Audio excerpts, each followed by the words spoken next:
Добре дошли в нашата образователна поредица Information Matters. Здравейте на всички и добре дошли в 7-ми епизод от поредицата Information Matters.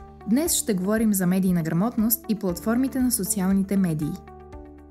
От решаващо значение е да разберем как се ангажираме с социалните медии и да обърнем внимание както на потенциалните ползи, така и на рисковете. Влиянието от социалните медии върху хората няма как да бъде пренебрегвано. А напоследък употребата им нараства все по-високо сред възрастните потребители в сравнение с по-младите поколения. Социалните медии са дигитални платформи, които позволяват на своите потребители да създават, споделят и взаимодействат с съдържание във виртуално пространство. Такива са, например, платформите Facebook, Instagram, Twitter и TikTok. Онлайн услугите включват широк набор от интернет-базирани инструменти и приложения, които улесняват задачите, комуникацията или забавлението. А сърфирането онлайн определя нашето достигане до информация в интернет или ангажиране с някакво съдържание. Но какво трябва да имаме предвид, когато използваме платформите на социалните медии? Какво ще кажете за поверителността? Защо е важно? Онлайн поверителност означава да контролираме личната информация, споделена в интернет, за да се защитим от неоторизиран достъп или злоупотреба. Ето защо е изключително важно да прилагаме настройки за поверителност и сигурност към своите профили, с цел да защитим личната си информация и да сърфираме онлайн безопасно. Измерванията за сигурност в онлайн сферата се състоят от определени мерки и протоколи и защитават нашите дигитални активи и данни от киберзаплахи.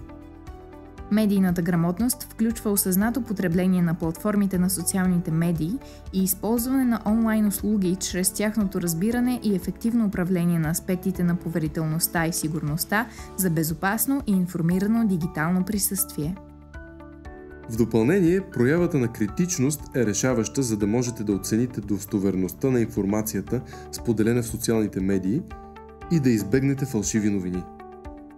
Ако искаме да поддържаме здрава връзка с социалните мрежи и да ги използваме с увереност, трябва да оценяваме критично достоверността на споделената информация и да прилагаме настройките за поверителност и сигурност, за да защитим личната си информация.